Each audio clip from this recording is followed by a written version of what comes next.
thought I'd stay in the convent, those nuns.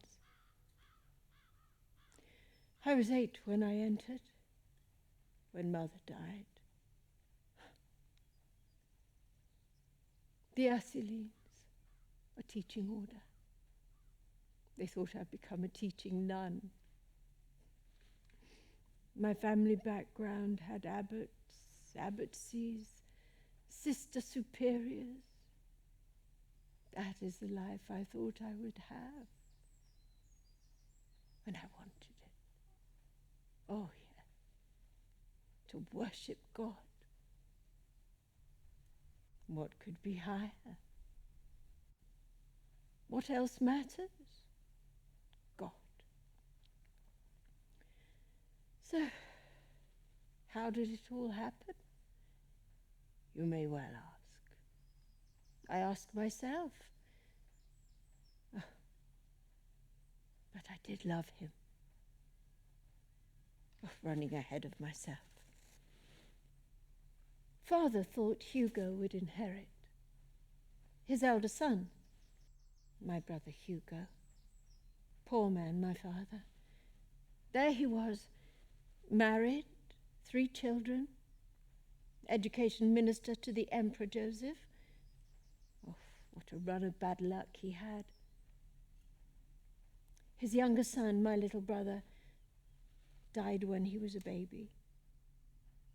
Soon after, Mother died. Flu epidemic. Then the Emperor Joseph died. Father lost his post. But he was old by then. But he still had his art.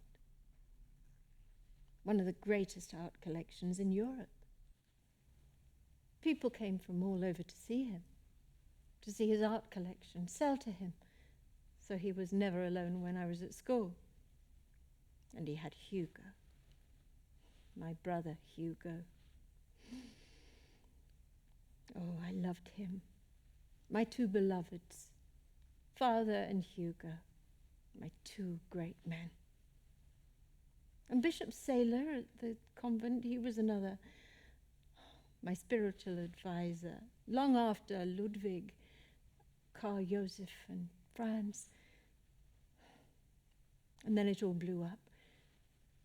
Father disowned Hugo.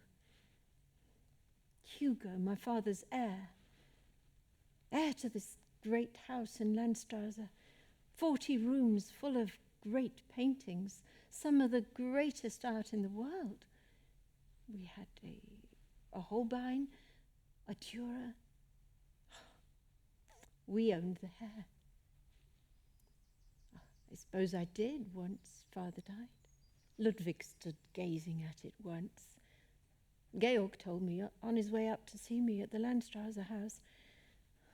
One great artist admiring the great art of another. So much great art in that house. Suddenly, all to be mine. No Hugo. Father disowned Hugo. Gambling, drinking, wild horsemanship. I think there were possibly unsuitable women. There was some talk of some vile disease.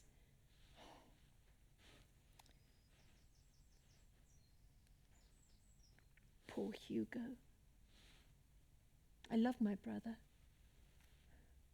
I tried to support him behind Father's back. That was hard. I love them both. I hated doing things in secret. I always have. The convent, where things are in the open, where you can be totally open, free, praise God. Spend your life worshipping, praying. What can be greater? No God. Anyway, I left the convent. I was put in at 8 when Mother died and dragged out at 16 when Hugo, poor man, my father, I was all he had left. I was to be his heiress. Poor father. So I had to be married to someone who could preserve his fortune. Someone wise, good, reputable. Catholic, of course, Catholic. Older, wise, Catholic. Father knew Franz through his father. Franz's father and mine had dealings going back years. And when his father died, father did business with Franz. For years, Franz had been like a second head of his family, bringing up his vast number of siblings. There was well over a dozen, nearly 24. Some of them died. They were all around. His father had 3 wives. Franz was the eldest, bar Peter, Anton. But he was simple. He was born with something. So Franz was the head. He was always their beloved big brother. But he was more than that. Clemens, one of Franz's half-brothers, Bettina's full brother, said, well, you know Clemens Brentano, the poet? Well, he said Franz was like a father to them all. Without him, I would not have known what it was like to have a father. Oh, yes, Clemens adored Franz. So they all did. So did my father. Perhaps he wished Franz had been his son instead of Hugo.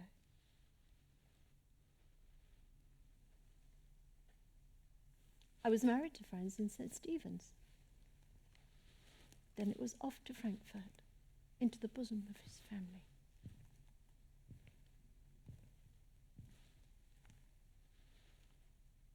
They were all around mobbing him, their big brother.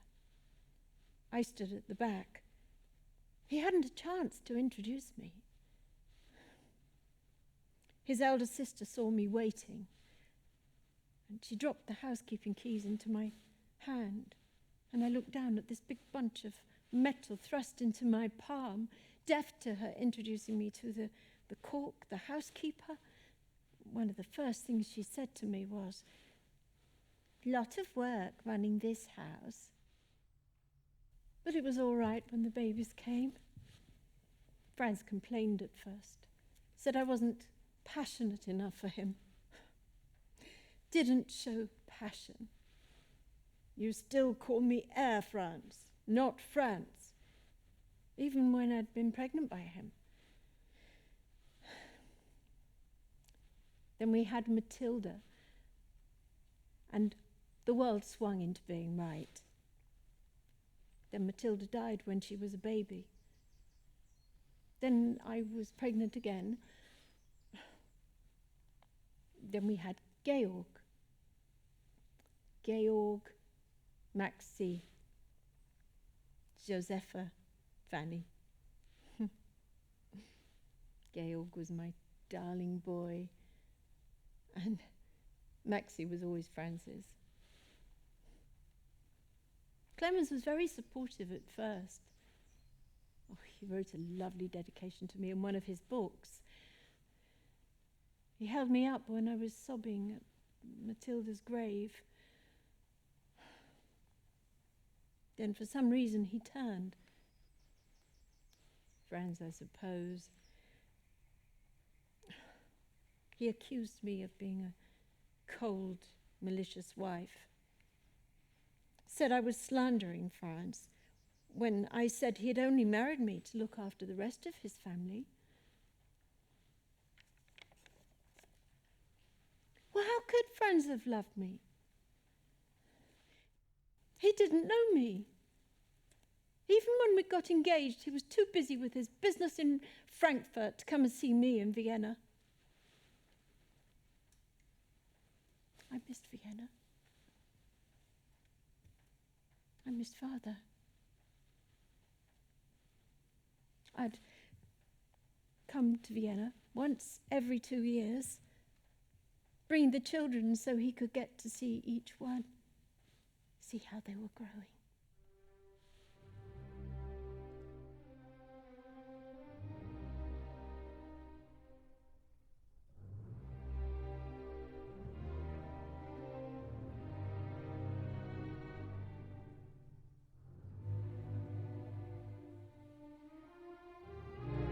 I'd lived for him. How was I to live now that he was dead?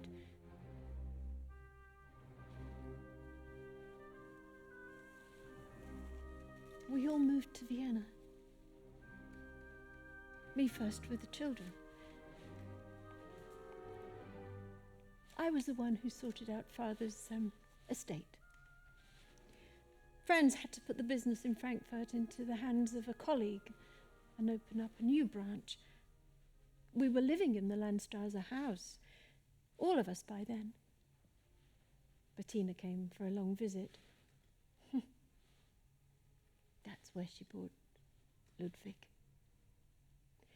She'd met him in the street, linked arms with him, turned up in the middle of a quartet, flirted with him at the table. Franz told her off for that. She was only using him to get back at Armin for something. And Ludwig was very vulnerable. He'd wanted to get married for years. You know, Vienna, you don't reach your majority till you're 24, and then, well, you can't marry unless you can support a wife. And it wasn't till just before he met me, when he was nearly 40, that he got his annuity from the Archduke, could prove that he had a reliable income. One of his friends, Schuppensiek, who led the quartet that played at our house, he told me that Ludwig had proposed to a girl called Teresa, his doctor's niece, I think, Teresa Malfatti. And that was embarrassing for Ludwig, because he'd had to ask this friend, to ask that friend in Bonn, to get his birth certificate. I think she was already with someone. He was never good at reading the signs. Oh, Schuppensiek was very fat. Ludwig called him Falstaff. Falstaff was playing when Bettina brought Ludwig to our house. Meeting him on the street like that. We'd already visited him before. I went round with Bettina. She insisted on going. I was worried he'd be at work. I suspect he was. He said he was shaving. I think he was only shaving because we were there. At one time, he even thought of dedicating his first Mass to Bettina. I was so pleased he had written a Mass. His Mass in C for Prince Esterhazy, for his wife's name day. But Esterhazy didn't like it. He'd had Haydn write a Mass for him every year. He wanted a Mass like Haydn's. I think this first Mass of Ludwig's sounded like Haydn.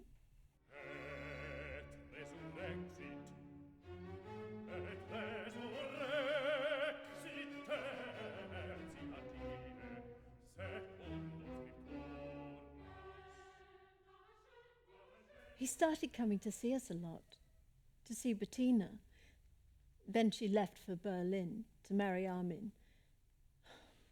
I was the one who had to tell him that she'd left. He was so sad. I played my guitar to console him. He wasn't used to being consoled. He wasn't used to having people care about what happened to him. He picked up my guitar to hide his emotions, and he looked really absorbed by this musical instrument. Then Maxie came in and played some chords, and he picked up my guitar and played a chord or two with her. This is a marvelous family. Everyone plays for me. I was in bed the first time he played for me. Father's death had hit me so hard. Georg brought him up to my room through my antechamber to pick up the cantata text that Clemens had sent me to give to him. He wanted him to set it. I hadn't expected Georg to bring him up to my room. He came in. My face was all blotchy. I'd been sobbing over Matilda. I was dabbing my face as I handed the text to him. Grief at a death brings back every other grief. I keep remembering when my first child died. He told me his mother had lost her first child. I couldn't stop sobbing. He just went to the piano in my anteroom and sat down and played.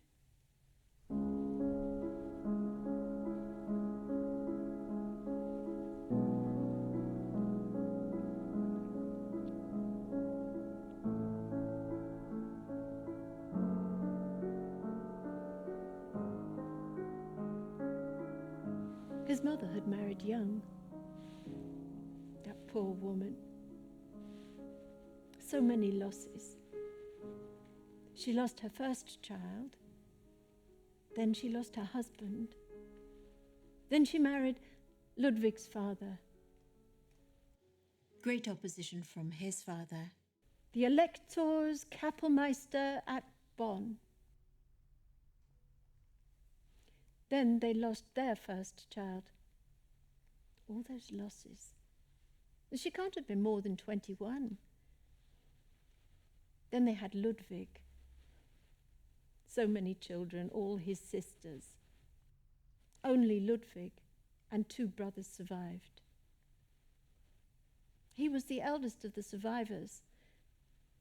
Told me he was born with a caul. Said he couldn't write anything that didn't have obbligato accompaniment. For in fact, I was born with obbligato accompaniment. Oh, you should have heard him play. It was as though he could reach out from the piano and sink his hands into your heart, your very soul, and pull out the part of you that was dead and grieving and rip out the hurt. And massage the best part of you, the living part, back to life. Oh, you've no idea what it was like. It was astonishing. But it wasn't just me. The husband of a friend of his,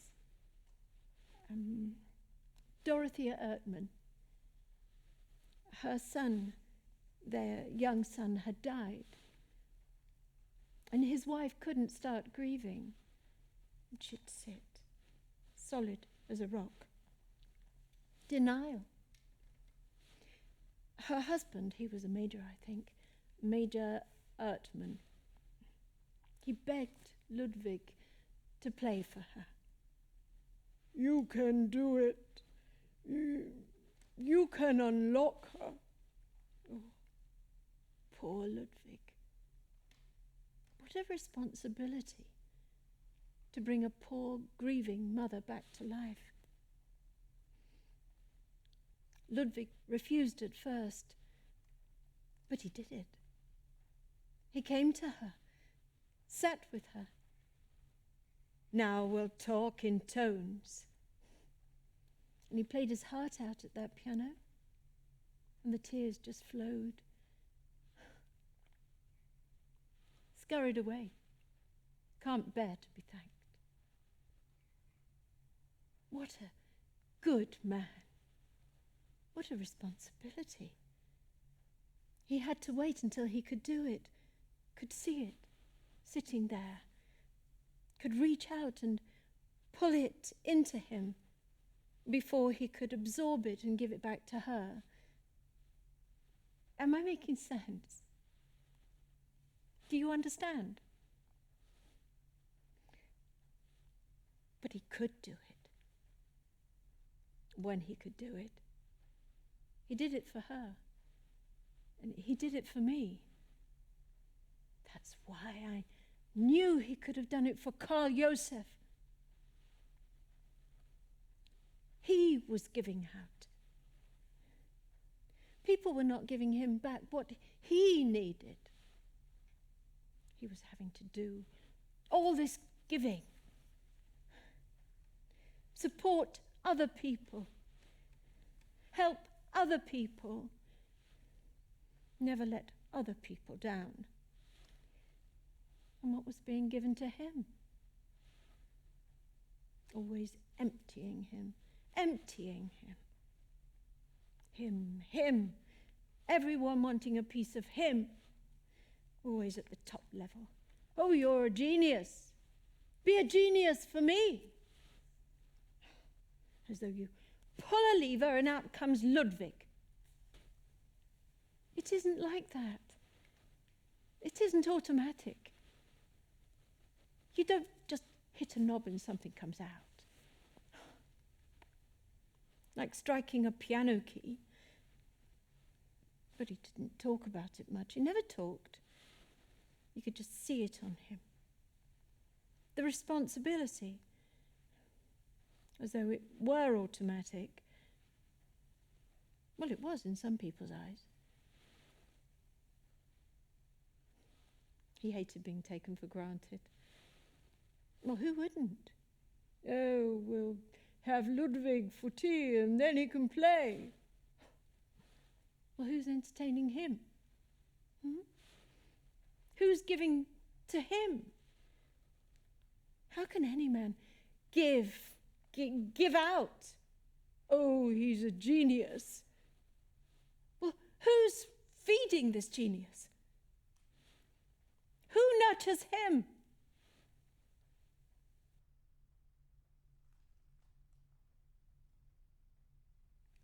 I sent the children round with a huge bunch of fruit and flowers after the first time he played for me.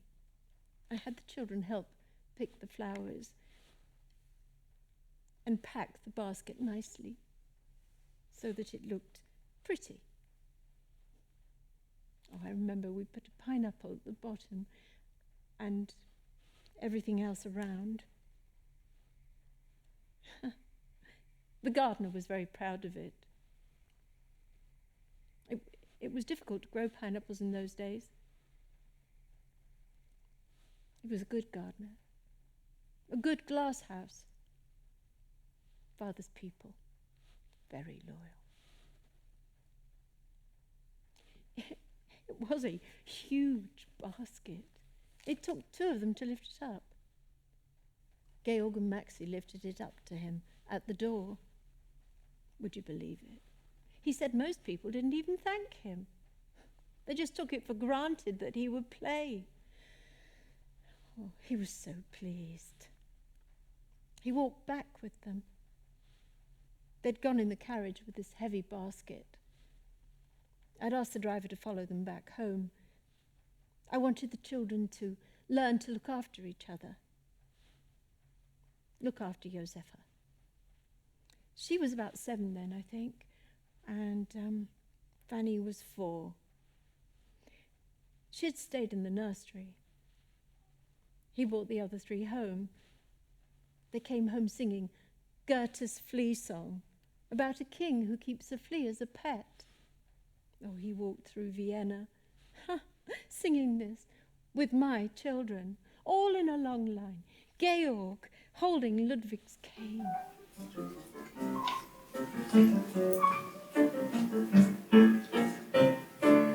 Oh, I shall be obnoxious, and I shall catch a flea.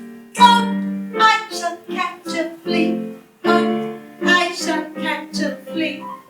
I'll feed it to the courtiers and never upon me.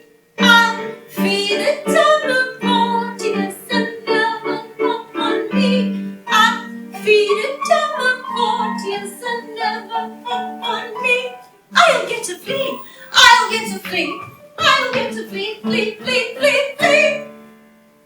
Oh, there was once this connick who had a special flea.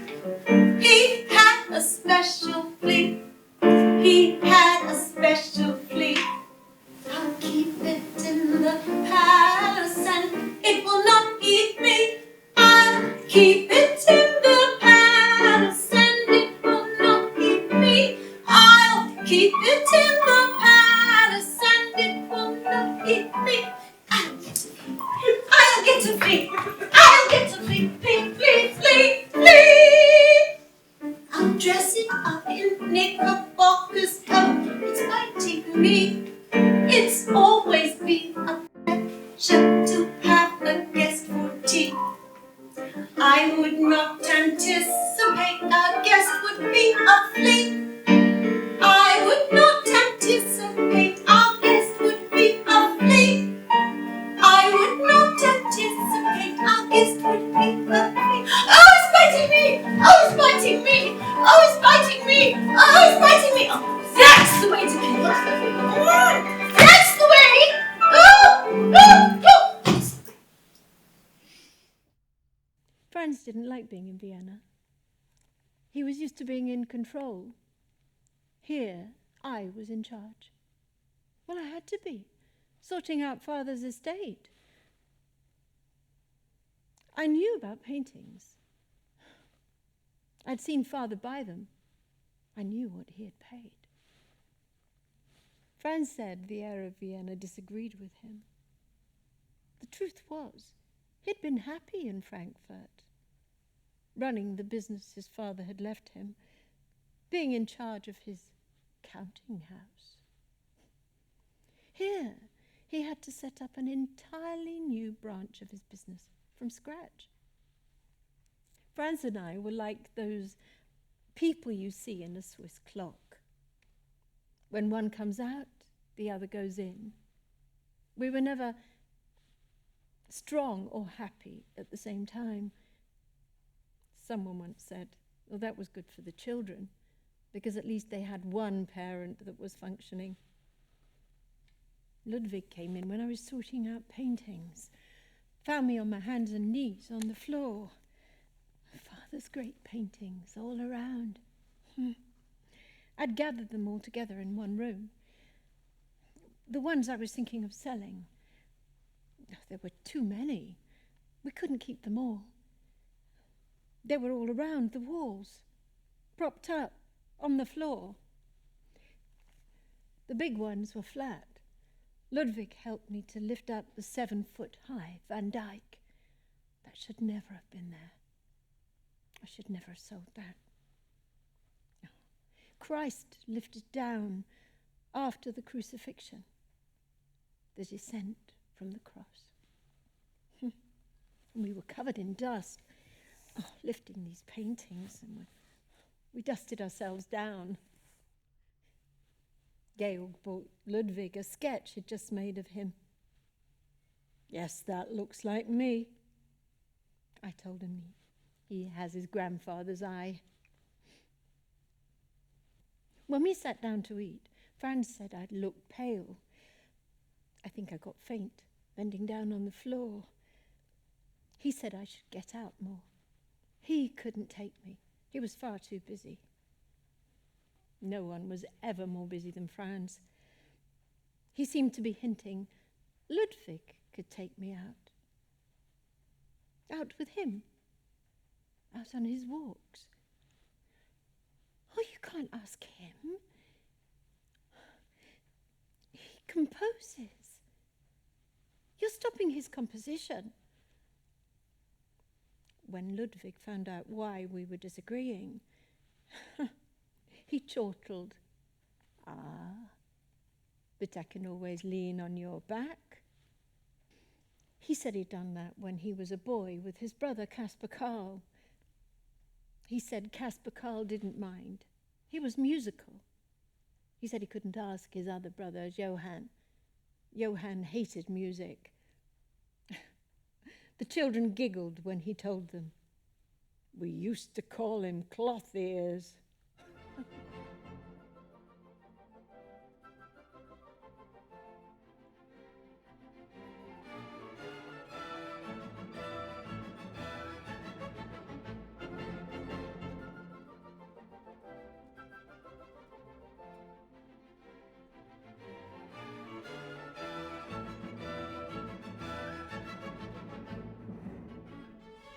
I stood there with my back to him that first time.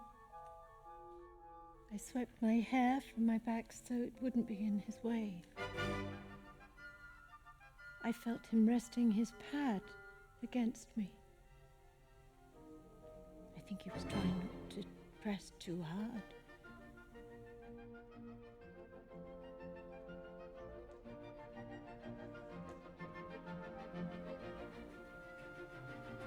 I'm standing there, gazing into the distance, wondering what he's writing. All of a sudden, I hear this voice chantering behind me. You're not as good as most people. Most people have much slopier backs.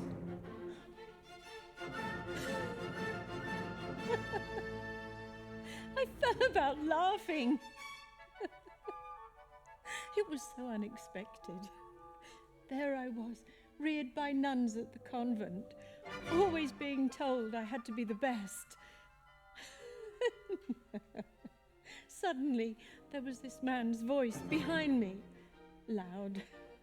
He was deaf, telling me that I wasn't as good as most people. I turned to him, helpless with laughter. He realized what he'd said and he was laughing too. I could hardly talk. I was just gasping. Oh, in years to come, people will treat this composition with such reverence. They won't realize that it was hampered by my not having a slopey back. I turned my useless, non-slopey back, still laughing. I felt his finger touch the top of my spine.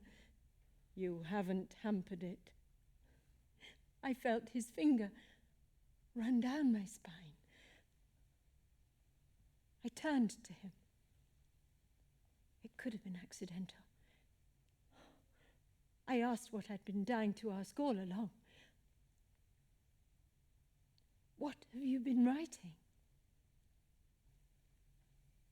Symphonies 7 and 8. They usually come in pairs. Oh, twins. Twins. We were both laughing. One more serious than the other. A boy and a girl.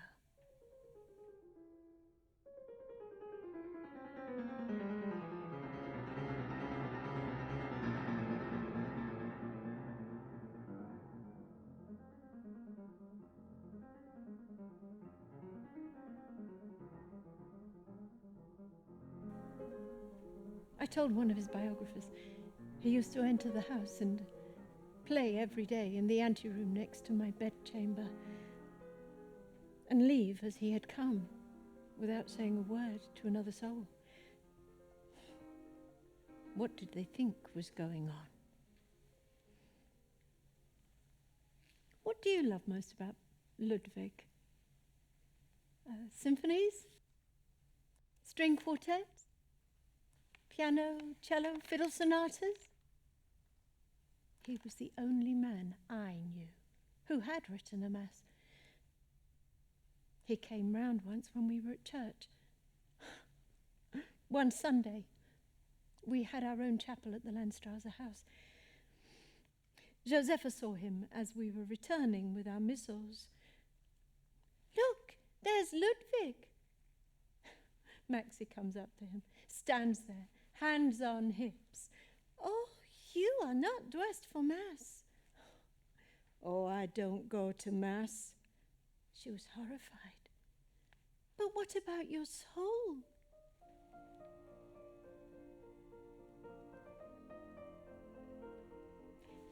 He was writing a short piano trio. He worked on it outside in our garden.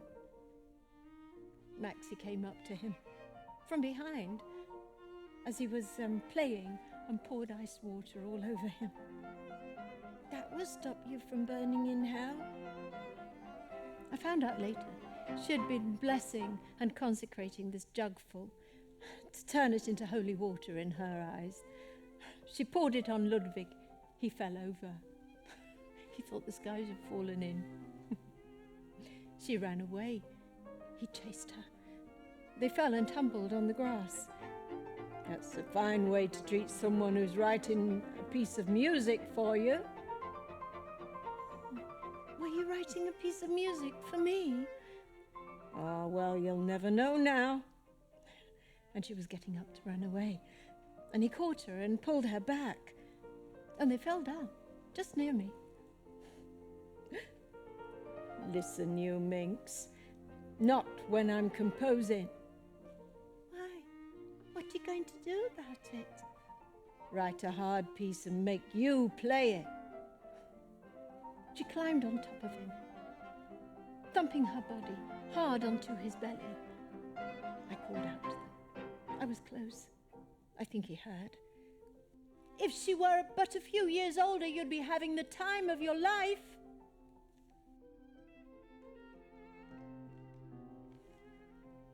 They were gripping each other's hands and staring into each other's eyes. He said to her, "Do you know what?" "What?" "I wish I had a daughter like you." "Oh, you'd have to be Catholic, like Babot." And she bent to his face, and with what she thought was holy water still glistening, made the sign of the cross over him. He gave her that piece of music with the most lovely dedication to my little friend Maxie, to encourage her in her piano playing. He gave her the autograph, the actual piece he'd been writing. Oh, she'll never forget that day. Our passports had arrived the 26th of June, 1812. He'd finished the 7th before we left for Bohemia. He left it to be copied at the Archduke's. The 8th he brought with him in the post coach. Friends and I always travelled in our own coach. That was the way things were in those days. He didn't expect me to turn up at his door in Prague. I'd had my suspicions when we were still in Vienna. I knew for certain during the journey there. I felt so sick in our carriage. Fanny was with us, and I had to tell her I felt coach sick. The rain was tumultuous when I went to see him. He helped me to take off my rain-drenched cape. "I wasn't expecting to see you." "Oh, were you working?" Going out to see Van Hagen, sort out some finances." "Ludwig, I'm having your baby." He stood there, irradiated with joy. He said, It was there before it happened. I said, I know it was. He begged me to stay with him that night. I'm full of you, Tony. I'm full of you. Oh, God, I've wanted you so much.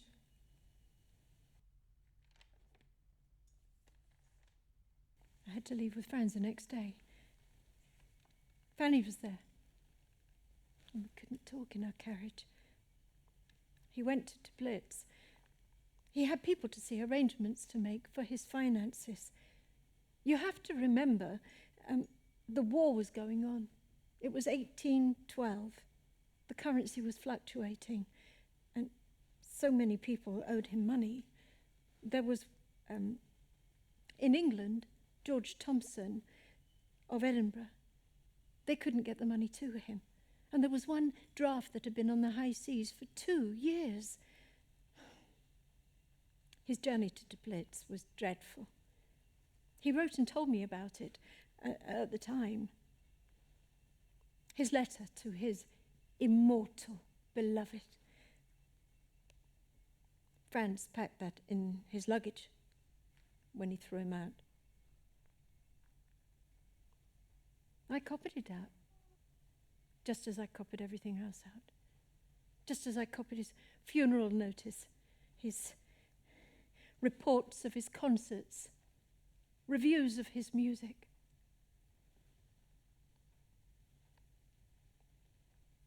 This is what he wrote to me.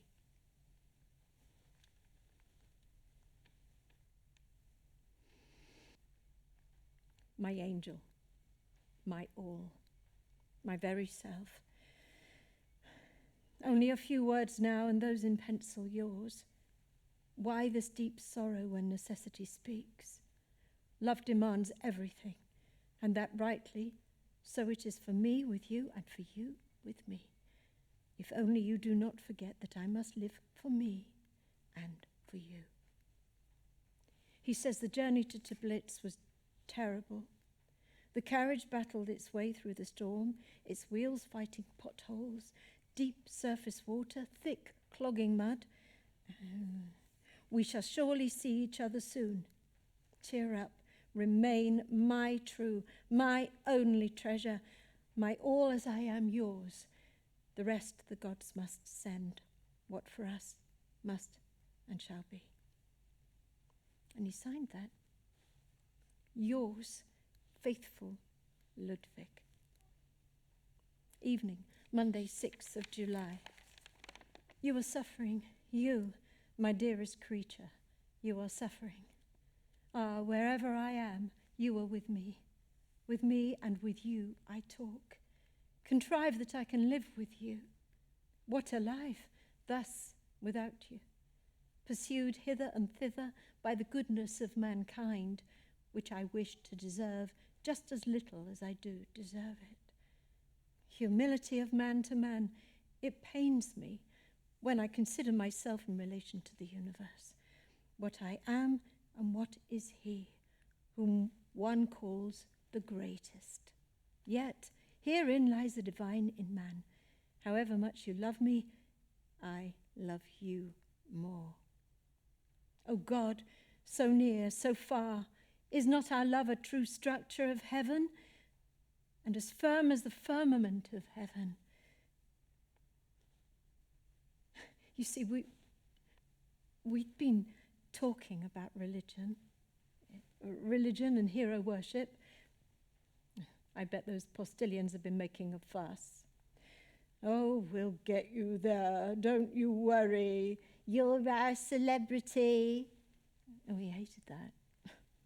And he knew I hated it too, well, probably for different reasons.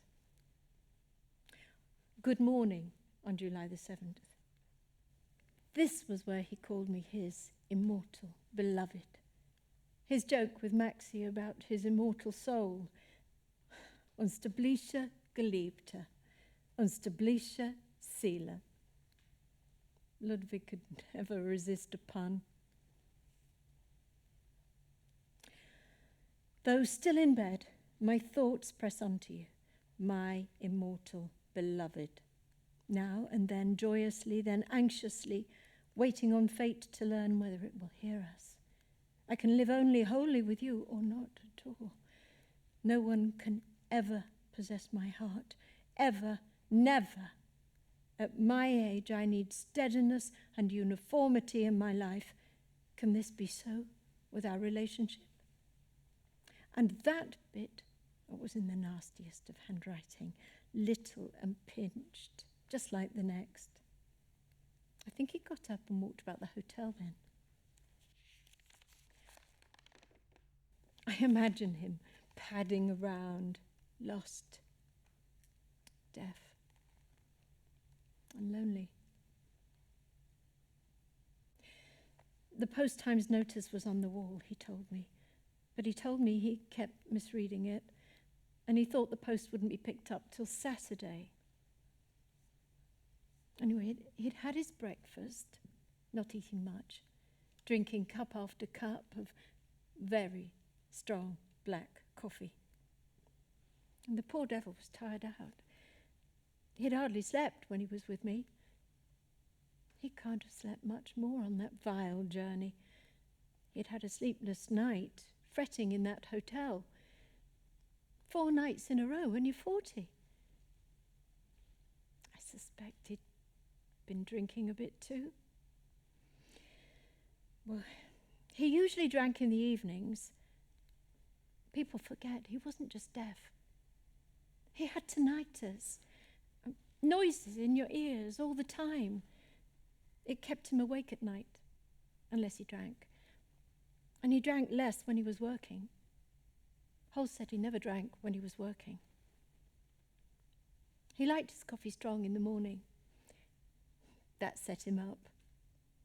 When he made it himself, he counted out the beans, 60 a cup. Oh. So he'd had his coffee, and on the way back, he told me, he saw another man reading the Post-Times notice, peering to read the small print at the bottom. Oh, you should have seen the original. At this point, the whole writing changed. Huge words scrawled over the paper. And Angel, I have just found that the post goes every day, so I must close so that you get this letter at once. Be calm. Only by calm consideration can we achieve our purpose to live together. Be calm. Love me today, yesterday. What tearful longing for you. You, my love, my all. Oh, go on loving me. Never misjudge the most faithful heart of your beloved L.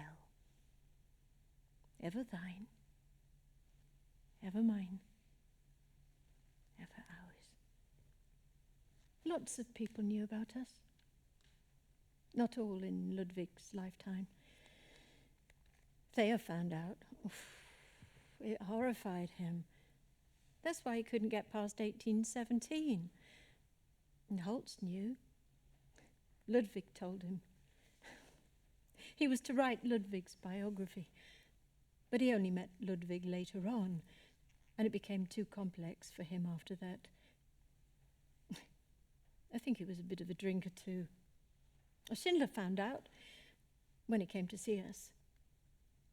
Franz and he burnt papers. I think Franz paid him to keep quiet. He met Karl Josef. How dare you use my son to shut that man's mouth? Karl was a suffering person. Oh, you'd be surprised how many people wiped him out, dismissed him. He didn't matter just because he was ill. Oh, they all wanted Beethoven to have a son. They just didn't want it to be him. Did he have musical talent? Well, Gal read his musical bumps. Gal, the father of phrenology. He treated Karl Josef in 1821. That person, this person, time after time. Oh, he didn't produce any music, did he? As though Carl Joseph couldn't have been Beethoven's unless he had musical talent. Well, Bach had 24 children, and not all of them had musical talent. Schindler. Oh, that creep. Said this letter was written to Giulietta Guiccardi. Well, Beethoven had a relationship with her, and yes, so had half of Vienna by the sound of it. 5 children, all by different men, and none of them Beethoven. He had her miniature. Schindler told me, beside the one I'd given him. He gave her the Moonlight Sonata. He wasn't rich enough for her family. There'd been somebody else he'd met 5 years before me, a widow with children. He would have married her, and she had feelings for him. He wasn't rich enough for her family either. She married another old aristocrat, penniless, just like the first. Oh, Bettina put herself forward. Oh, just like Bettina.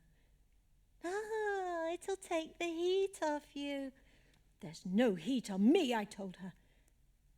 Franz wouldn't have that. He told Schindler, keep it out of my family. Ludwig once told me someone was putting the words to the slow movement of Moonlight, woman at prayer. I tried to get him to come to church with me in Carlsbad. He stood at the door. He watched me go in. I lit a candle. He seemed very angry when I came out. I can't pray for another man's death. The candle was for the baby. If you don't believe in the Catholic Church, you will go to hell. If you don't listen to one priest, you will go to hell. One God. We all pray to one God. You think the only problem is France? Well, this is our baby. This is a Catholic child.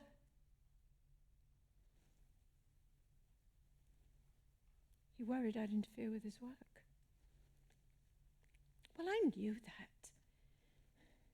I'd had all that with Franz. I wouldn't have liked it, but I'd have lived with it. I know that a man has to be left alone to work. I love the assumption that I'd have nothing to do. These men seem to think that children bring themselves up, and houses clean themselves. Oh, his art was sacred. And wasn't it sacred to me? You could see it on him sometimes. He once said his mother told him, I can tell when you've been composing, your forehead bulges. When he was little, I used to look at Carl Joseph's forehead and wonder if I'd ever see that on him. His father threatened to box his ears for composing when he was 12. It's like all gifts. It was an affliction. It wasn't something you could stop or do anything about. He hated the way some people admired the way he ploughed on in spite of his deafness. He used to say, people think you do the art and isn't that brave. Well, the other way round. The art pulls you up. The art pulls you along. The only reason I wasn't dead all these years ago is my art. You feel suicidal, then wham! You're working. Comes at you. You don't strive to create, you strive to live. All the time creation comes at you. He used to call it raptors. Said it was the same root as rape. Franz tried to rape me when he found out about Ludwig. He had known. Oh, he pretended he hadn't. I kept being sick all the time. Of course he'd known. 5 children we'd had. Of course he'd known. I screamed out, "Don't hurt my baby!" And he stopped. Then Ludwig came in. He left soon after. Fran sent him away in our carriage. "Go to Linz. Sort out your brother's affairs." Ludwig had said, "I want to take care of her." Ludwig had fled to be with me. Fled from Teblitz to Karlsbad. Just had his music. No clothes and no passport. Franz took him the next day to register. Said he'd send off for his passport. No room at the inn. He had to stay with us. What did it matter? Who knew by then? Who knew what, where, when? I was pregnant. There would be a child. Franz never said a word at Karlsbad. We all travelled on to Frasensbad in our coach. The 3 of us. And Fanny. We all squeezed in again. Supposed to have different arrangements, but what happened was Ludwig was with me and Fanny crept in with Franz. All of Franz's children adored him, especially the girls. Ludwig worried non-stop about my leaving them. I used to say, "Oh, they'll be all right with him." I was very sick during that pregnancy. I was so worried for Ludwig. I had my children. I had Franz. Ludwig was on his own. He had no one to talk to. He couldn't tell anyone.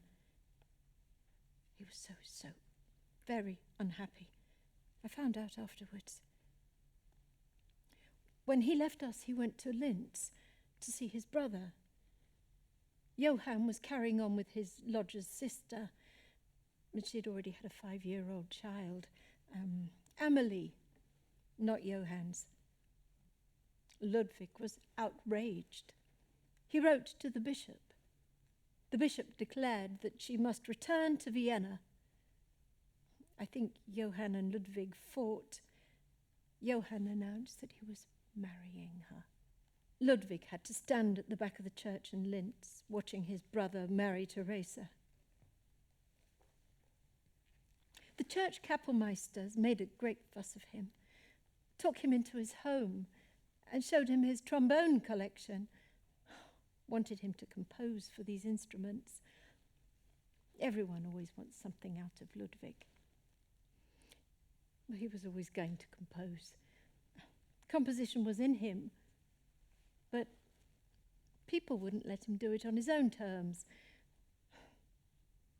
It was always, "Do this for me, do that for me. Oh, play it now." And no man wants that, least of all Ludwig. They'd send him into a violent opposition. How is a man supposed to comply after that? It was art, not cleaning or stitching. He detested being viewed as a music-making machine.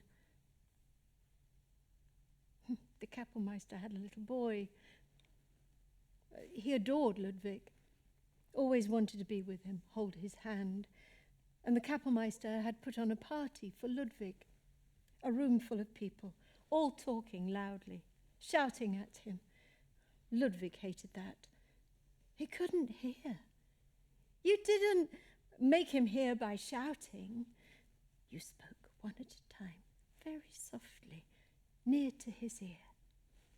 Like that. He taught me what he needed. He would have taught others too. They didn't give him a chance. Close to his face, features distorted, leering, bawling. "Write for me! Improvise! Play for me! And they led him into the other room with a piano. He was so angry he couldn't even sit down. And the Kapellmeister's son went up to him and touched his hand and looked into his face. Will you play for me? And he played.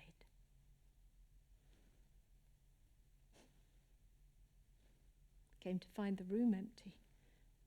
They'd all gone next door to listen. He thought they'd gone to eat. He thought he was keeping them. And he rushed to the door. There was this huge trolley full of crockery, and he bashed into it. Oh, he must have hurt himself. And the noise must have deafened him. They led him to the table. They were all delighted that he had played. He sat there feeling a criminal, worthless, useless, a fool. He finished his 8th symphony at Linz. He wrote what the Kapellmeister wanted: 3 equali for 4 trombones.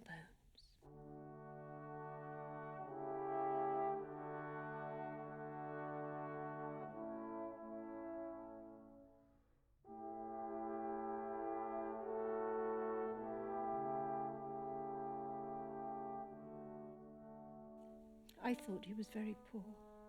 It was 1812, 1813.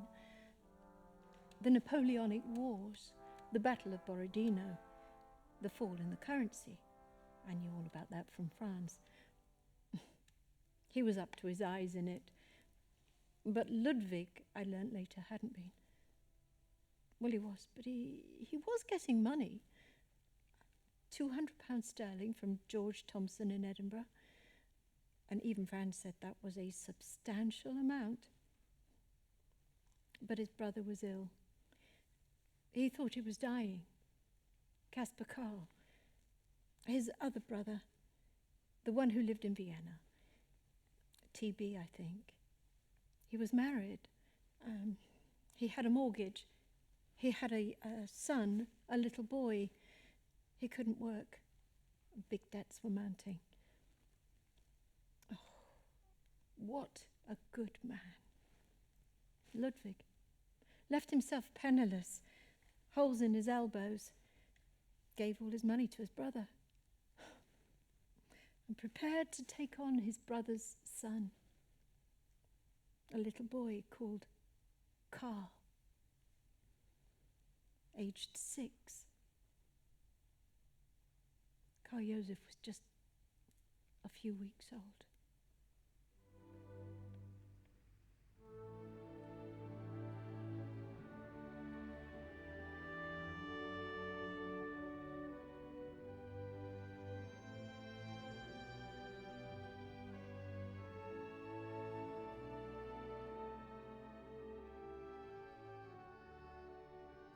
Franz didn't tell Clemens I'd been pregnant that October when he wrote to him.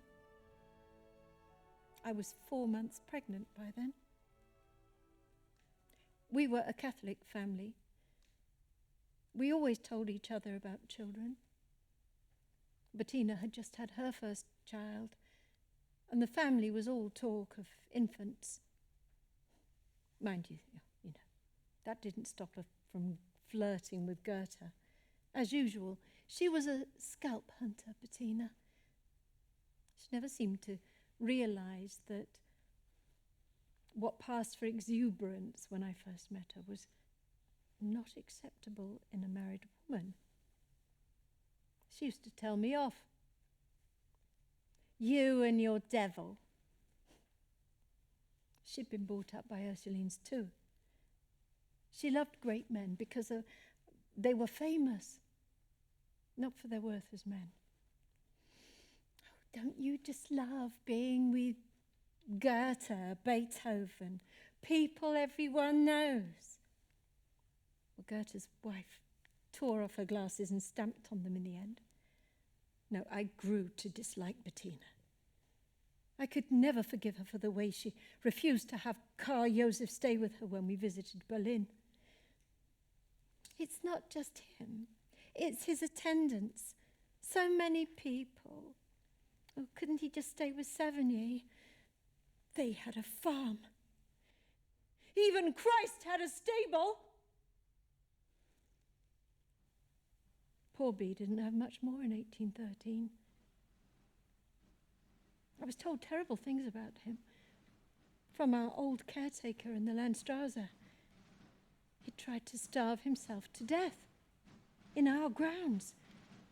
Maelzel saved him with his battle symphony. Maelzel, the one who came up with the metronome. He used to make ear trumpets for Ludwig. Wellington had just won the Battle of Vittoria. Maelzel has set this for the panharmonicon, a musical device that could produce the sound of a whole orchestra. Beethoven set this for a concert for the widows and orphans of the fallen. He'd been trying to get money to come to England, to come and see us. Then Napoleon, on the retreat from Russia, came up against Austrian and Bavarian forces in Hanau, just outside Frankfurt. They didn't realize Napoleon was in retreat. He was trying to get his army back to France. The Austro-Bavarian forces took him on. Napoleon won that battle. The entire French army, what was left of it, marched past our house. I watched them from the window, Karl Joseph in my arms. Oh, you can't imagine the letters Ludwig sent us then.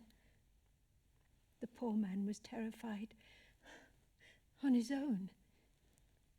We were all right. He didn't know that. His brother recovered. He went back to work. He hadn't adopted his brother's child. Then came the Congress. Napoleon was beaten, we all thought. Ludwig was feted at all the big balls. Everyone wanted to hear him play. He played for the Archduke at his palace. The Archduke was his pupil in composition as well as performance. He always said I had a sweet voice, gentle to his hearing. So did the Tsarina. The Tsar was hard of hearing. She knew how to talk to him. She could emphasize words without shouting. She wheedled him into playing. They told me he played this.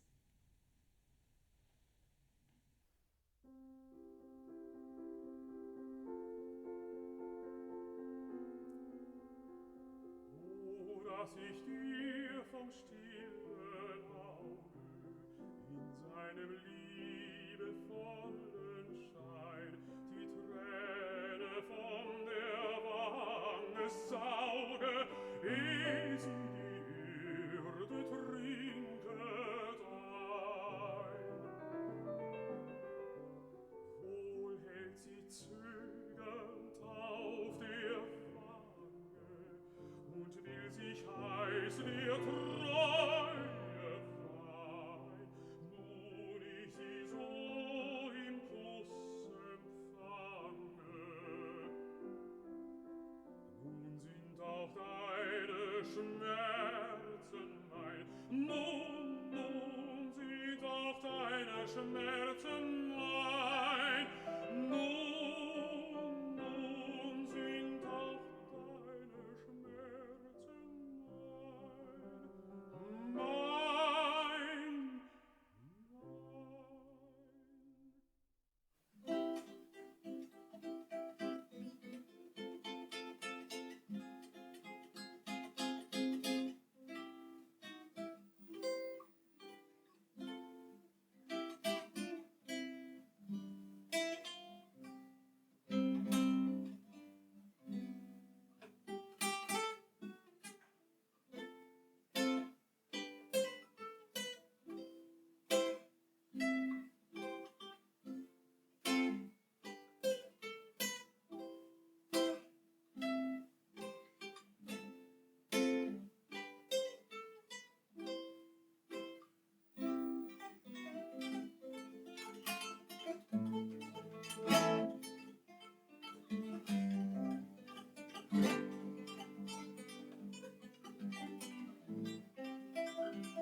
I remember playing that when Maxie was a girl. She danced so elegantly. Napoleon escaped from Elba. That broke up the Congress. The world was at war again. The Battle of Waterloo. That was the time Caspar Karl died.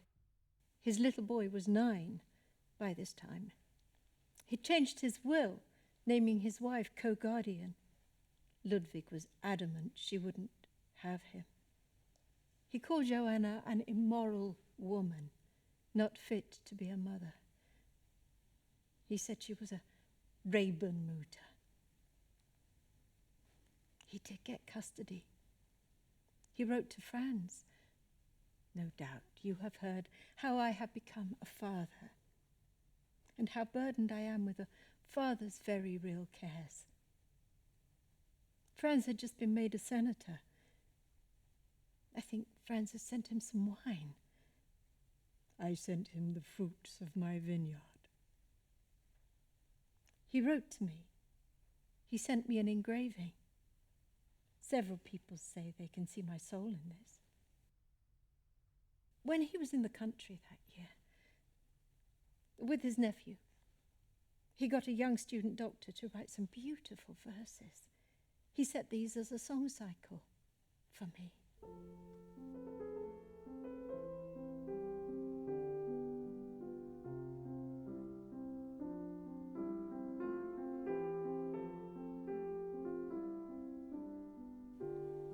Karl Joseph was growing up so wonderfully. So intelligent. Such a passion for learning. He was learning French, and Georg was teaching him drawing. One of our coachmen took a real shine to him, taught him about whips. He loved using these on his rocking horse. Ride, Cheval. Ride, Mamma. He is too slow. He got down and he ran to me. I want a horse. When can I go riding? I told Ludwig about this. Ludwig wrote back to me disgruntled. He's going to be a little nobleman and ride horses. I wanted him to be a composer. Sometimes I only have to walk down the street and see a little boy walking, leaping around into everything. That total energy a young boy has, climbing walls, scrambling up trees, just like Karl Joseph. Barely 4. He was standing beside me. I was playing the piano. I stood up, patting the piano stool. Come on, sit down. Now you play. No answer. He was on the floor. Eyes back in his head, big whites. He wasn't even choking. The Archduke was epileptic. Ludwig had seen him having one of his fits. I think he thought Karl was like the Archduke. Oh, poor Karl couldn't even walk. He had been so bright, so keen on learning. I never knew how much to tell him. He sought help from his doctor. He stopped composing. He hardly wrote anything for a year, 1817. Someone sent him a new piano from England, strong, powerful, a Broadwood. The first thing he wrote on that was, Vivat, Vivat Rodolphus. Karl Joseph just stopped developing for the rest of his life. He stayed at the stage he had reached when he was 4. He couldn't walk. He had walked. We never knew how much to tell Ludwig, as though Karl had been struck down by the hand of God.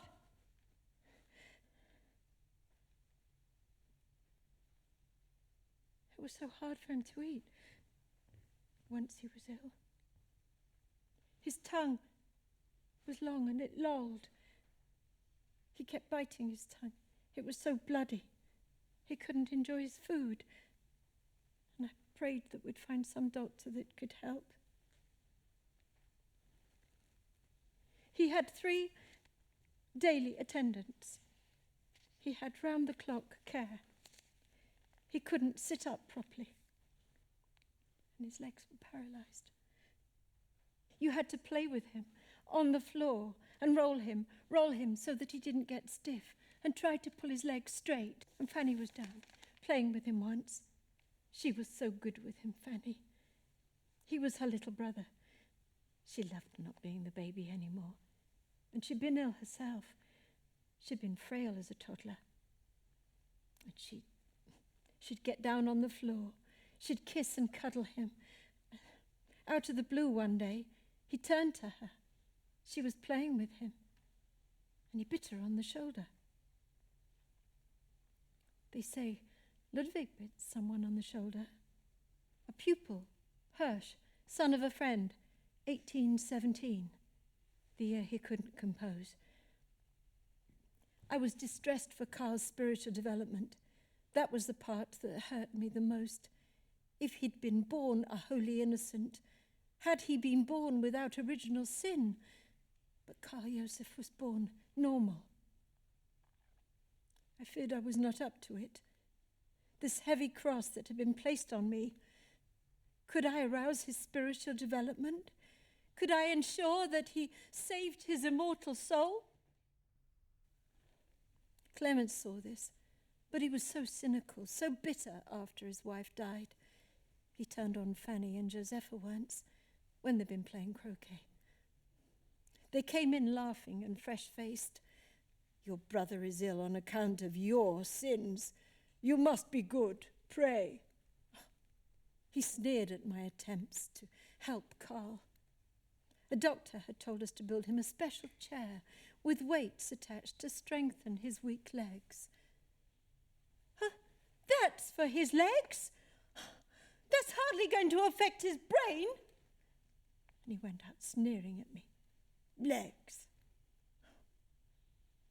Arnim visited once. He was so sympathetic. He understood my need for Carl Joseph's spiritual development. He wrote telling Bettina, his wife, how distressed I was. I was flaying about, writing to everyone. "Help! Help! I call to God and to people, and anyone with sympathy foresees my torment and stress and will not deny me what is in his power." In 1818, Beethoven went to the Archduke's library and began looking out archaic liturgical chants. People say he started to write the Mass in D once he knew the Archduke was to be made Cardinal Archbishop of Olmütz. Some people think the Archduke commissioned it, the Missa Solemnis. He didn't commission it at all. Schindler told me. Ludwig started writing it off his own back. 1818. He began writing notes to himself in his diary. "Look out the old ways of writing liturgical religious music." He asked friends about this in his conversation books, the books he had to use for people to write down what they wanted to say to him, now that he was severely deaf. He went to the Archduke's library. He told people it was for the Archduke. He told the Archduke the Mass was for him. Everything was like this. It had to be. It was a smokescreen. When I commissioned his picture of him with the Mass, I had to tell Stila, "Make sure people think you're painting this for yourself." The Archduke pay for the Mass? Ha! There was a time when Franz said he'd paid. The Mass was supposed to have been sold to Simrock, a publisher in Frankfurt, a young man, just starting out in his father's business. I think Franz identified with him. Simrock met Ludwig in Vienna. He thought he'd bought the Mass, and he gave Franz the money. Franz was his agent, and Ludwig needed the money. He'd been ill, forwarded the money to Ludwig. Franz was the one who was out of pocket when Ludwig didn't send him the Mass. The Mass was still being written. We didn't know that then. Ludwig was meant to be going to England. The money was meant to fund the journey. Ludwig was meant to stop off at Frankfurt. And by now, Franz wanted this as well. I was so desperate for Karl Josef. I needed Ludwig to play for him. People were cruel. They said I thought Ludwig could work a miracle. But I had heard him play. I knew what he could do, how he could help people, suffering people, reach into them. This was his own son. There must have been something that Ludwig could do that nobody else could do to help him. Schindler told me after B's death he'd wept when someone put German words to his Mass for the benefit of our Lutheran brethren. When B had a go at me in Carlsbad, I thought it was just that he wasn't a Catholic. Schindler told me later. There was an incident at his nephew's school, 1819, I think, the same time that Ludwig was having his portrait painted, sitting there with his Mass. Ludwig asked his nephew's headmaster how he was doing at school, and the headmaster made the sign of the cross with his fingers to help Ludwig understand. He has a very strange attitude to religion. When he is with me, he prays, morning and night. I told the courts that. He prays, but he does not revere Christ. A teacher came in time to hear Ludwig say, Christ was nothing but a crucified Jew. Pulai exploded, and this man is writing a Mass, oi vavoy. The teacher was a converted Jew, Pulai. He'd had to convert to teach in that school, and here was Ludwig born into the faith. Schindler said it really was true. He'd heard it from several sources, including Ludwig's conversation books. Apparently, Pulai tried to blackmail Karl's headmaster to buy his silence. Well, what would it have done if the Archduke knew? I suspect the Archduke knew anyway. Ludwig was never one for hiding his views. They made it up later. Pulai and Ludwig. I confessed, of course, to Bishop Saylor. I wondered if Ludwig had ever confessed to the Archduke. Not being a Catholic doesn't stop you confessing. Well, I hadn't known he wasn't a Catholic when I first met him. What would I have done if I knew? Oh, I don't know. I really don't know. But Ludwig wrote that Mass. From the heart, may it go to the heart.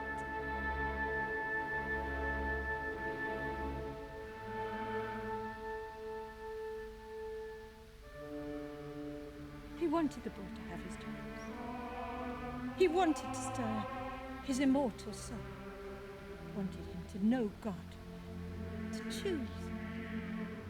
My chief aim when I was composing the Grand Mass was to awaken and permanently instill religious feelings not only in the singers but in the listeners too.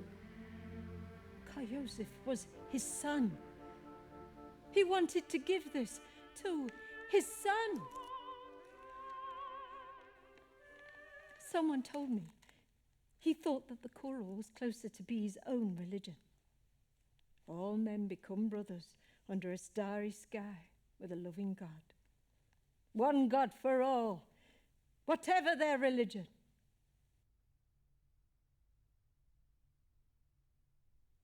Georg used to sketch Karl Josef when he was a toddler, when he was teaching him to draw. Stieler made a sketch when he came to see me about painting Ludwig with the Mass. I think he gave that one to Ludwig.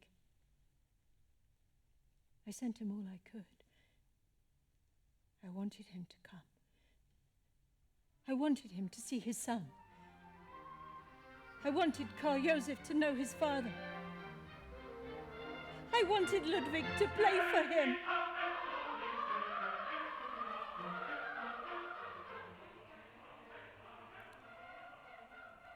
Schindler told me Ludwig always wore the ring I gave to him in Karlsbad. My father's ring, of course. He'd said to me, "With you, everything is easy. Everything is right. Everything is as it should be." Oh, Franz had wanted to send him away without my knowing. He had Ludwig's things packed into our coach. All Ludwig's things. His music, the symphony he was writing. Franz must have had second thoughts.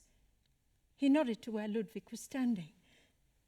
Ludwig was in the field by the church. I ran to him. "You were going to leave without seeing me." No, I wasn't. "Oh, yes, you were." I was clinging to him, crying out, "Don't leave me!" Fanny ran to me, distraught. "Don't leave me, Mummy. Mummy, don't leave me." I clung to him, pressing myself to him, and Fanny was clinging to my skirts. He broke from me, ran from me, turning to me, shouting, "Go to you! Go to your daughter!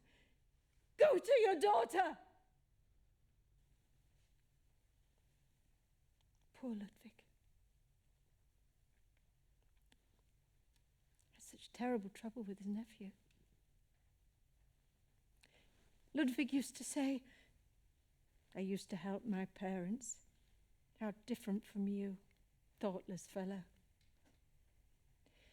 Ludwig used to get up at 5, go out and play the church organ every day when he was 11, and he'd give the money to his mother. He published his first composition when he was 12. Oh, this is the age Georg was when he knew him. He was impressed by Georg's keenness for art. "Yes, that looks like me," he said, when Georg drew him. He wrote and asked me to help, educating his nephew. I told him that Georg learnt French and drawing. He had such terrible trouble with the boy's mother. I believe he told Franz she was a whore. She kept taking Ludwig to court, trying to claim the boy. I wrote suggesting he send his nephew to Landshut. I wrote and asked Bishop Saylor if he could take him. I think Ludwig couldn't get a passport. The court cases dragged. They found out Ludwig wasn't noble. But they moved the case to a lower court. Ludwig never said he was noble. They just assumed because of the van. The Archduke probably would have given him a title. It became too much of a hot potato after that. Oh, it mattered so much to Ludwig. To keep him. Oh, you have no idea how much it mattered to Ludwig. Outside that church in Karlsbad, he said, "I want this child." I said, "I know." "You don't know. You don't know. He doesn't know. You've got your children and you don't know." And then Joanna, the boy's mother, got pregnant. Well, that ended it, of course. Kept a picture of his grandfather on his wall, always. Kapellmeister to the Cologne Elector in Bonn. Always thought he'd failed because he wasn't a Kapellmeister. I know. Isn't it funny? Ludwig van Beethoven thought he'd failed as a musician because he wasn't a Kapellmeister. Always thought he should be a Kapellmeister to the Archduke. The Archduke had already been inaugurated. So much for writing the Mass for the Archduke. Ludwig was writing piano music. He knew how much I wanted him to play for Carl. He'd been asked to write a symphony for England. They wanted him to take it, to conduct. He was meant to be seeing us on that journey, bringing piano music for Carl. Then there was this thing with Dear Belly. The publisher had come up with a commonplace theme, a cobbler's patch, Ludwig called it. Dear Belly approached every musician he knew, asking for a variation on this theme. I think Mozart's son wrote one. The Archduke did. And Ludwig ended up writing 33, the longest work he ever composed for piano. And guess who got that one? Me.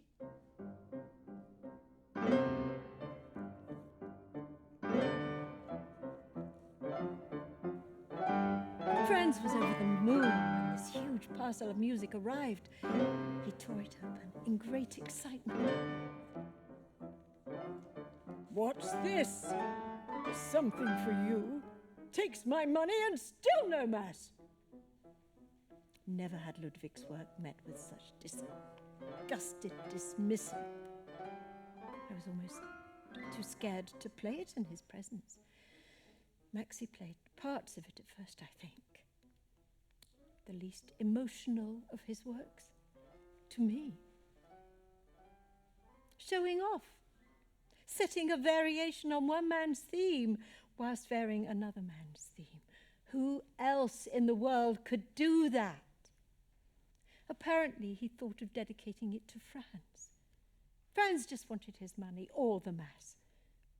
First he deceives me over you, and now he deceives me over that. What is he playing at? The dedication to Maxie was before that, when we were taking Karl Joseph to Paris, to Gao. I was still away when that arrived in Paris. Franz had gone back to be with the children. It was Christmas. Christmas 1821. Ludwig was meant to visit. Franz wanted to see him by then to discuss Karl's treatments. We were taking him to Gao to have moxa. This meant burning Karl Joseph's loins.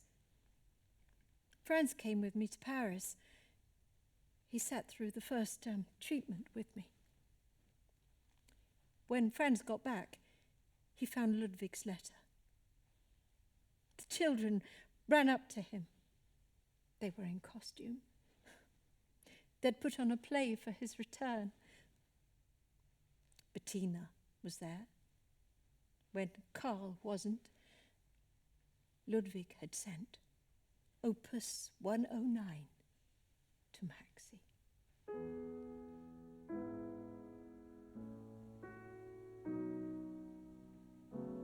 He'd sent Maxie a letter. Oh, a beautiful letter. Saying he'd been on the Landstrasse, remembering us all. Hours which to me were the most unforgettable.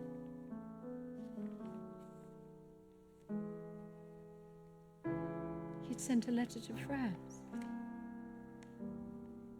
apologizing for not asking for his permission to dedicate this to Maxie. He was telling Franz how much he thought of us all as a family. Then Franz read what he'd said about me. He called me to Franz in this letter. Your excellent, one and only, glorious Tony. Franz kept that letter. I think it still survives. Do you know? Oh, I've just realized. Bettina was there when he got that letter. When Ludwig wrote those beautiful things about me. That's why she put herself forward. No wonder. That's why she said it was written to her, not me. This letter where he called me Immortal, beloved. Franz wasn't having that. He told Schindler. Keep it out of my family. Franz showed me the letter when I got back. You've got 2 men who would move heaven and earth for you if you did but know it. Literally true as it happens. Franz had bought out 7 small holders to build our new house. Ludwig was trying to move heaven.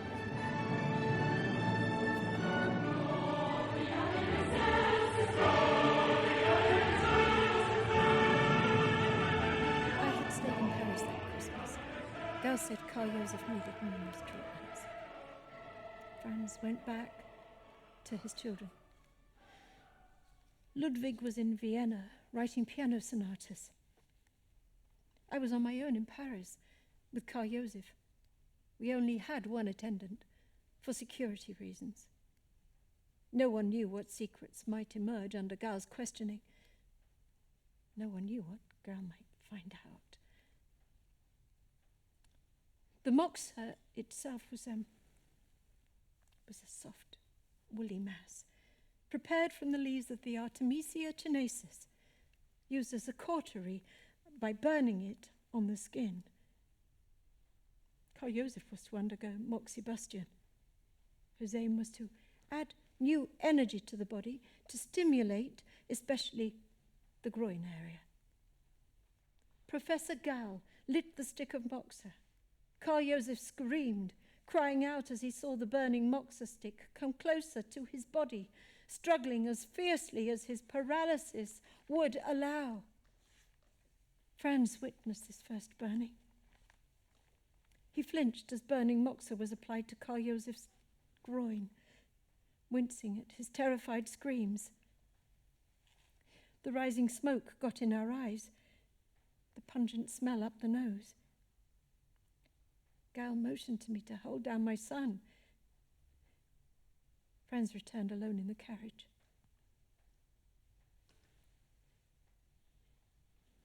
In the dining room of the Parisian Inn, I sat in the dark, not eating, attending to Karl Joseph's needs. Ludwig was writing to Franz about his happy memories of us in Vienna, striding along the Landstrasse with the 3 eldest children, singing the flea song, with Maxie joining in. Maxie's loving fight with him in the garden. Max's little face raised to his in horror. But what about your soul?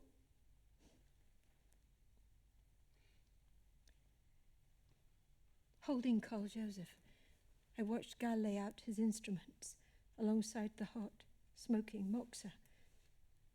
He always asked me to lay my son down onto the table. It was left to me to soothe him while Gal operated. After the first time with the burning moxa, it had scarred him so badly the first time. Gal started laying a thin layer of ginger root across Karl Joseph's loins to prevent scarring, before applying the moxa directly to this. He hated the smell and the smoke, but we had to do it. Even Gal said that he didn't like the smoke. My child's flesh was being burned. No wonder he screamed. He'd flish around, flinch from the smoke, and scream. He didn't know what was happening.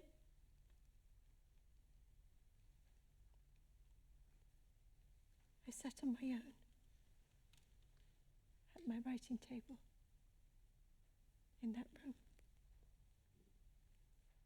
How can one have any desire or strength if one must drink daily, hourly, from such a cup of bitter sorrow?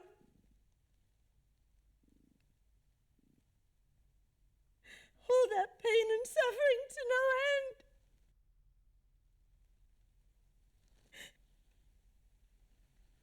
Gal said it was doing no good.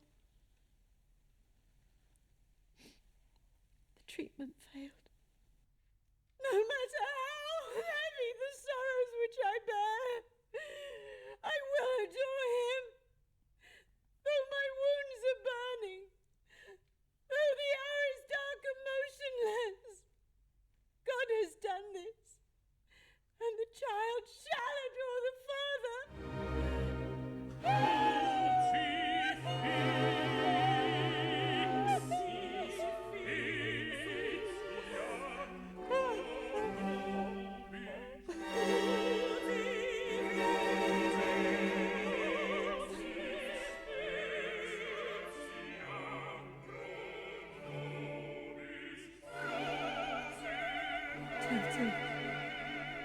Solid. Black. Misery.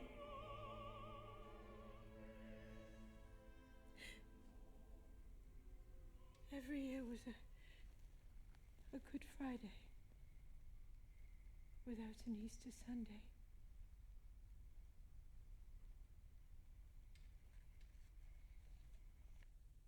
Beethoven got jaundice that year. He couldn't visit that year. 1822. But he didn't come when he got better. Carl Joseph's room was above mine in the new house, so I could hear him, go up to him. He rarely spent a peaceful night. I would wake up to his bangs, screams, shouts, cries, paroxysms. I'd get out of bed, go up to him in my nightgown, sit down at the piano outside his room and play. I'd get up, look, and once he seemed quiet. Sometimes I'd get downstairs, get into bed, and he'd start again. I couldn't cope. I grew angry. I said to Franz, he should come and play. He should sit and play at that piano, as he did for me, as he does for other people. No one else can play as he does. He plays for everyone except his son. And Franz said, why do you think he doesn't come? It's not me and him. It's him. And he just looked at me. I want Carl to have every chance. This is the one thing we haven't tried for him. Everyone who ever heard him improvise agreed it knocked spots off his composition. He's Beethoven. He's Beethoven. He's got all Beethoven's power and creativity locked inside him. As Carl grew bigger, he became more violent. I tried to keep it from the children and Franz. Once he saw me rush out of there with a scratched face. Franz was so angry when he heard Ludwig wasn't publishing the Mass. I opened that letter. I read it out to him. Oh, he says he's selling it to monarchs. Subscription copies. I've already paid him for it. Oh, I told him I'd sort it out. I would buy a copy through the Cecilia Varane. I'd helped set it up in 1813, after our return to Frankfurt. 50 ducats. I let Franz think some of the other women had chipped in. But I bought it myself. Ludwig must have known. There was a long list of 10 subscriptions. The Tsar of this, the Emperor of that, the King of the other, the Crown Prince Regent, and at the bottom of this Frankfurt Cecilia Varane, this tiny music society which I'd set up with other women in Frankfurt. He got smartened up, got down on one knee to give it to the Archduke. I think this is what made Franz so angry. Why doesn't he get money from the Archduke? I think that both were half amused, Ludwig and the Archduke. The Mass was 3 years late, but Franz wasn't amused. Once he'd given his Mass to the Archduke, Beethoven took up his symphony for London. White hair flowing round his shoulders like a woman's, bearded, since he rarely shaved, and Beethoven walked with his notebook, looking like King Lear. His illness had gone. He was again fit and stomping. Freude, Freude, Freude, Schindler told me Johann was sick. He'd moved into Viennese lodgings with Teresa. Teresa was entertaining other men while her husband lay sick in the next room. Beethoven wrote to him angrily. Cut her out of your will. Leave everything to your nephew, Karl. Oh, abominable shame! Is there no spark of manhood in you? Schindler said he heard Johann say, brotherly love doesn't include his own, apparently. Teresa heard about this. She stood behind her door with a poker waiting for Beethoven. She heard a man's footfall. She brought the poker down. Schindler said she nearly crowned him. Don't hit me, I'm Schindler.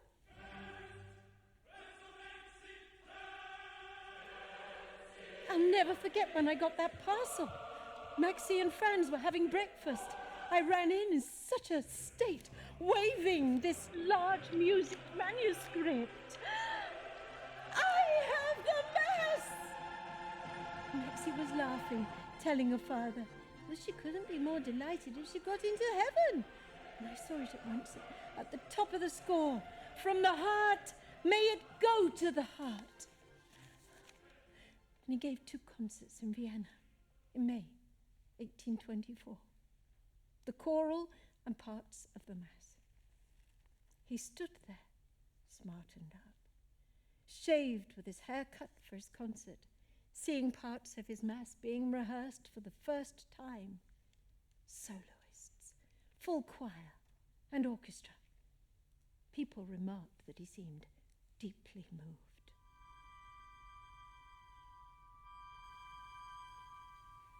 Karl Joseph sat, strapped in his chair, being painted by Stieler. He was still, silent. I used to worry so much about Ludwig.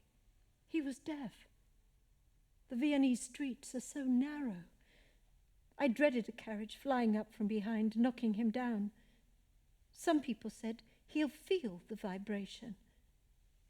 But what if his mind was full of composition? I was so glad when he did get his nephew. Someone to watch out for him. And then I heard his nephew was letting him down. He was bright. It wasn't that he couldn't study. He seemed to lack application. He got in with the wrong crowd. He changed courses at university. His own request, not Ludwig's. And he'd met up with this boy called Niemietz. They studied in the grounds of Caspar Karl's old house. I think the boy may have been grieving his father. The 10th anniversary of his father's death was around that time. But Ludwig so wanted to be his father, to fill that place in the boy's heart. And of course, Ludwig was very, very busy. He was writing some of his most complex string quartets.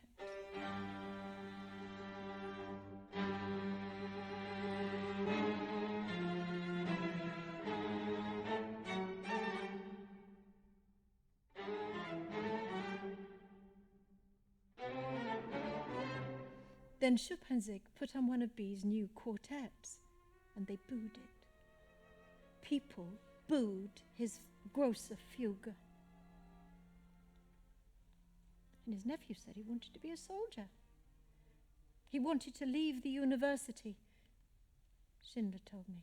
The boy started playing billiards. Ludwig stormed in and dragged him from the table, and the boy lifted Ludwig off the ground. And Schindler came in and found them, fighting. He thought Karl was going to throttle him. And Karl stormed off. He went to see his mother, and his little sister told him his mother was with his friend Niemietz. Karl heard them in the next room. He fled to his lodgings. He got his pistols and went to the Hellenthor. Beethoven often went there to compose. It was a beautiful place, high up, a waterfall. And he took one of his pistols out of its case and he fired. He shot himself in the head. Ludwig had to pay for the surgeon, pay for his care. Ludwig was heartbroken. They said he looked like an old man.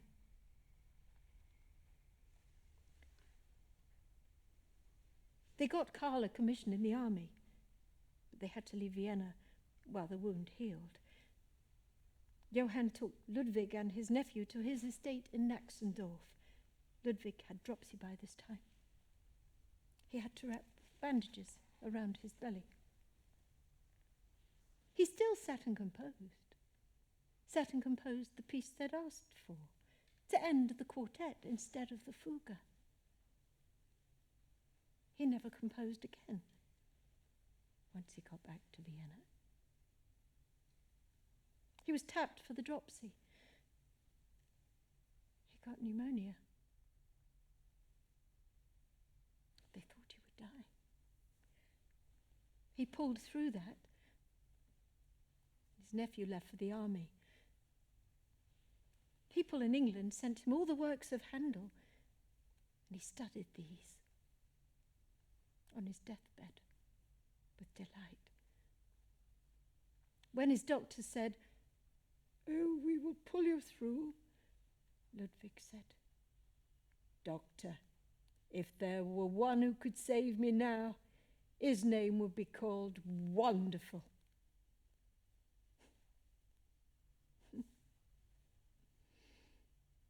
Johann wrote and told me his brother had taken the last rites. I don't think Johann knew about us till then.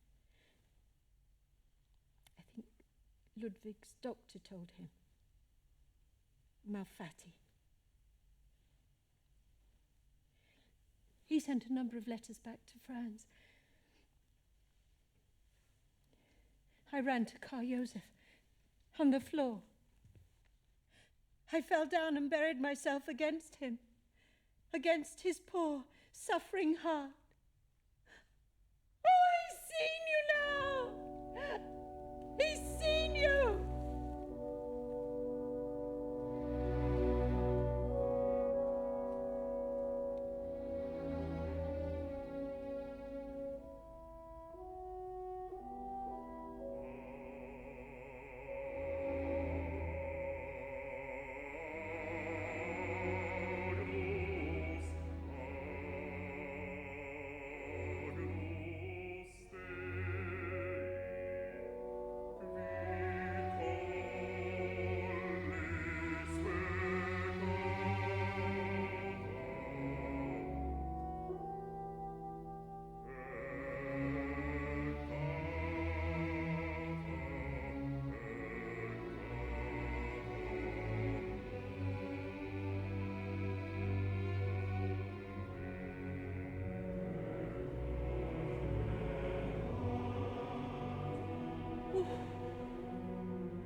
People go on about the price the artist pays for art. But it isn't always the artist who pays.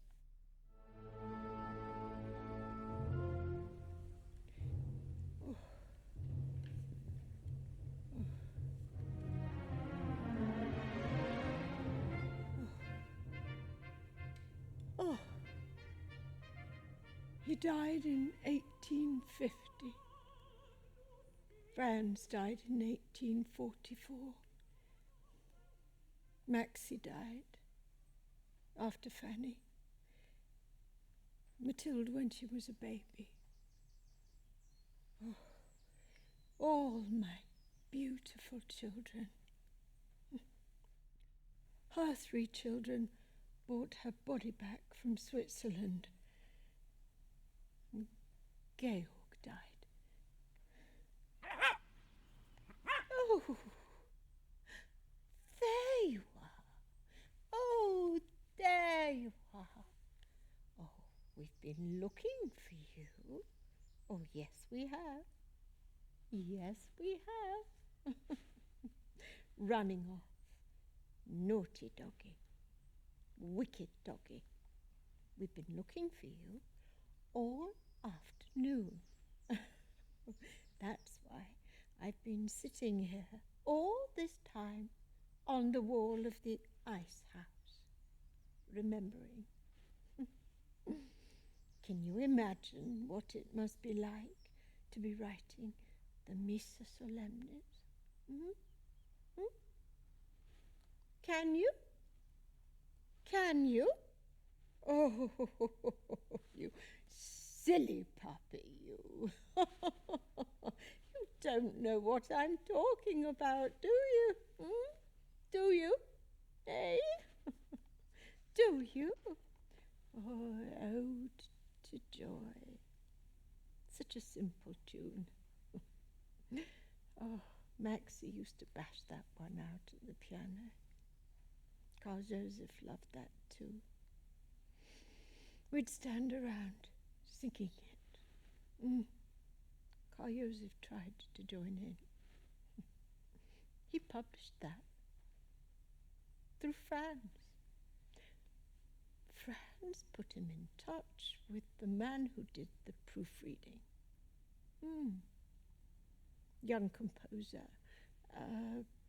Franz introduced him to be. Ludwig did pay him for the Mass. He gave him the first of the 3 installments, and arrangements were already in place with his attorney to pay the rest to Franz before he died. Franz oversaw the sale of that and the choral to Schott, a publisher friend here in Frankfurt. No, he called it his greatest work. We never heard it.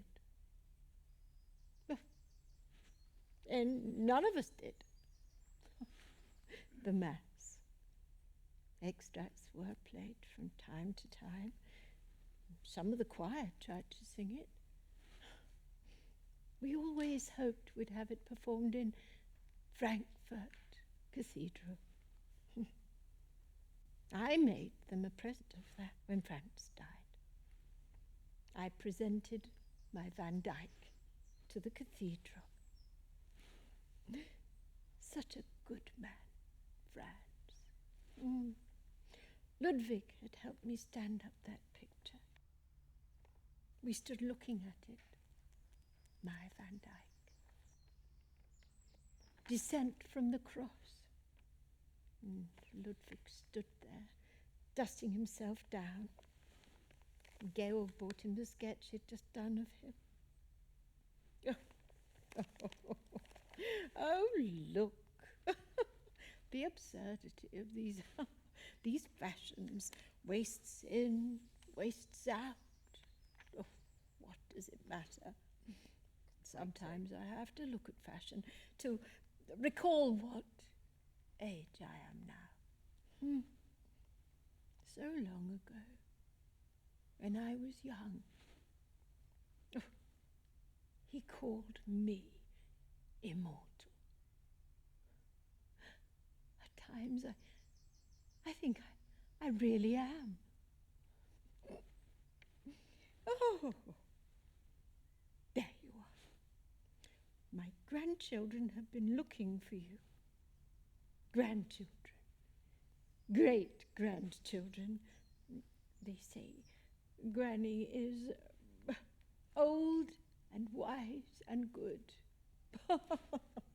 Oh, wise and good? Am I? Oh, no. I've made some grand mistakes. All of them dead now. Only Josefa. Oh, great-grandchildren. Puppies. Music. Silly old woman. Get on with living life.